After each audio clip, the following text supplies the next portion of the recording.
안녕하세요. 코로나19가 전 세계적으로 퍼지고 이미 사태는 정점으로 치닫고 있습니다. 이젠 지금의 현실을 받아들이고 앞으로 어떻게 이 상황을 대처해야 할지 고민해 봐야 할 시기죠. 이미 전 세계적으로 코로나가 퍼진 마당이라 시간이 지나면서 사태가 잠잠해지길 기다리는 방법밖에 없을 거예요. 문제는 코로나 바이러스로 인해서 전 세계의 경제가 아주 마비가 되었죠. 저도 마비가 되었습니다. 한 가지 확실한 건 이 코로나19로 인해 전 세계는 여러 가지 사회 실험을 의도치 않게 하고 있다는 거예요. 그리고 이 사회는 커다란 변화가 찾아올 겁니다. 우리는 한 번쯤 앞으로 사회가 어떻게 변할 것인지 좀 생각 좀 해봐야 돼요. 오늘은 그에 대한 이야기를 좀 해볼게요. 오늘 할 얘기는요, 그냥 제 개인적인 생각들 뿐이에요. 2016년 스위스는 전세계 최초로 기본소득제를 국민투표로 붙였어요. 성인한테는 2,500프랑, 청소년한테는 625프랑. 하지만 이민자들이 몰려올 것과 세수의 증가, 노동의욕 감소, 기존 복지 혜택 축소 등 압도적 표 차이로 부결되었어요. 저 당시 한국에서도 스위스 기본소득에 대한 뉴스가 정말 많이 나왔어요.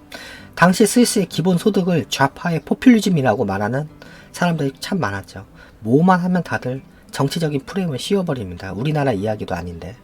봐라, 스위스도 엄청난 세수 증가의 원인으로 국민들이 기본소득을 반대하지 않냐. 이런 정치적인 논쟁이 많았죠. 전 당시 개인적으로요, 사회적으로 저런 논의가 나온다는 자체가 스위스 사회가 많이 성숙했다고 생각을 했어요. 한국도 시간이 지나면서 기본소득 비슷한 시스템이 갖춰지기 시작을 했죠.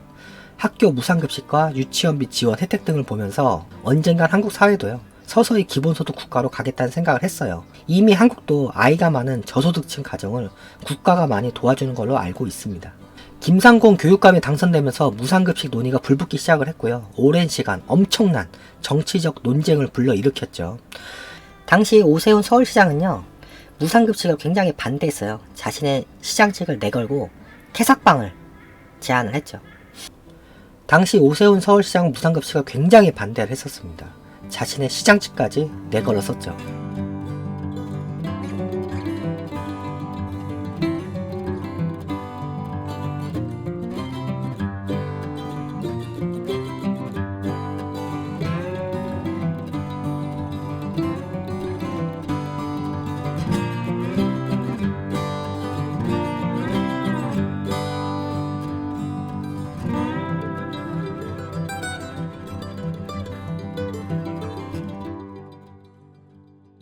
이재명 성남시장 재임 시절에는요, 청년 배당, 무상급식 등 다양한 복지정책들을 실시했고요. 지역구 시민들은 정치의 좌우를 떠나 그를 공개적으로 지지했어요. 그리고 선거철이 다가오면 보수, 진보, 정치의 좌우를 떠나서요, 복지 문제가 늘 화두로 떠올랐죠. 우파는 선별적 복지를, 좌파, 진보는 전 국민을 대상으로 부자한테 돈을 줄 필요가 없다는 주장하고요. 선별적 복지를 위해 들어가는 행정력 낭비랑 부자가 더 세금을 내는데 역차별이라는 주장에 팽배했습니다. 판단은 여러분들이 알아서 하세요. 문제는 지금 이 상황에서 전 세계가 한시적이지만 기본소득을 준비 또는 이미 시작을 했어요. 중앙정부가 푼 돈이 확실히 좋은 효과로 나타나면 기본소득은 서서히 자리를 잡아 나갈 거예요.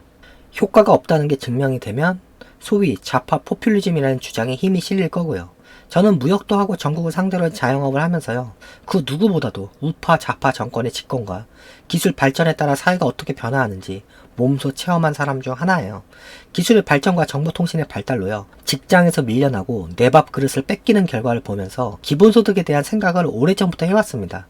꽤 오래전부터 사람이 하던 수많은 일들이 전산화되면서 대량 실업 사태가 생겼죠. 자영업도 온라인 생태계로 인해서 오프라인 시장은 거의 아사 직전이에요.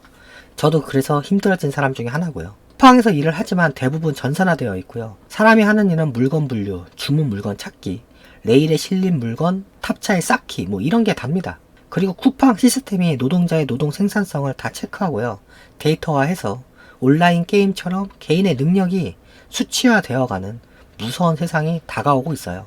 아마 대부분의 생산직 사업장들이 쿠팡의 이런 시스템을 다 따라갈 겁니다. 특별한 지식 재능이 없는 사람들은 단순 노무직밖에 할 게 없다는 이야기죠.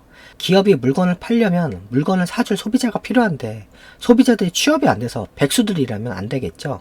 어떻게 해서든 일반인들이 소비를 할 수 있게끔 작게나마 소득을 분배해야 할 겁니다. 기술이 발전하는데 이 기술들이 사람들의 일자리를 줄이는 기술들이 참 많아요. 기본소득에 대한 고민이 이래서 필요한 거예요. 2008년 서브프라임 모기지 사태가 터지면서요, 미국을 시작으로 유로연합, 일본이 수년에 걸쳐 양적 완화 정책을 펼치면서 돈이 엄청 풀렸어요. 덕분에 자산 가치가 아주 미친 듯이 상승을 했죠. 그리고 최근 일본을 제외한 미국과 EU는 양적 완화 정책을 끝낸다고 선언을 했는데, 이번 코로나 사태가 터지면서 다시금 전 세계가 돈을 풀기 시작하려고 하죠. 문제는 미국은 거의 달러를 무제한으로 찍어낸다고 공언을 해서요. 앞으로 이 코로나19가 진정이 되면 과연 이 풀린 돈들이, 이 막대한 돈들이 경기를 살릴지 아니면 더 극심한 자산가치의 팽창을 불러올지, 그건 아무도 모릅니다. 만약에, 아주 만약 실물 화폐가 너무 풀려서 부작용이 생긴다면요, 암호화폐가 예전의 영광을 다시 되찾을 수 있을까요? 국내에서 올해 초 암호화폐 거래소 신고제를 도입하는 내용의 특정금융정보법 특근법 개정안이 2020년 3월 5일 국회 본회의를 통과했어요.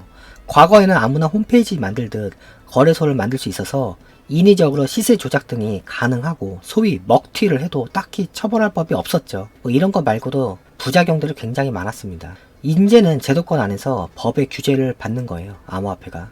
어떻게 보면 더 안 좋아진 것처럼 보이기도 하는데, 그동안 암호화폐 옹호론자들 사이에서는 차라리 법제화돼서 자산으로서의 가치를 국가가 인정해주길 바래왔습니다. 시간이 지나면서 국가가 인정한 기준을 넘지 못한 암호화폐 거래소들은 대부분 영업정지 당할 겁니다. 국내 암호화폐 거래소는 7, 8개 정도로 정리가 될 겁니다.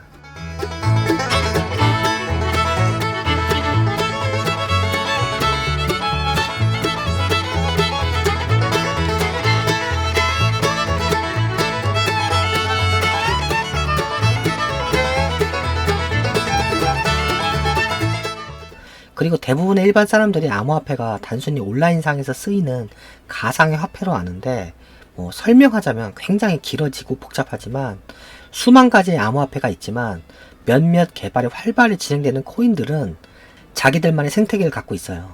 스마트폰이 안드로이드 생태계와 애플 생태계로 나눠지듯 암호화폐도 해당 코인을 기반으로 아직은 유치한 수준인데 다양한 덱들이 개발되고 있어요.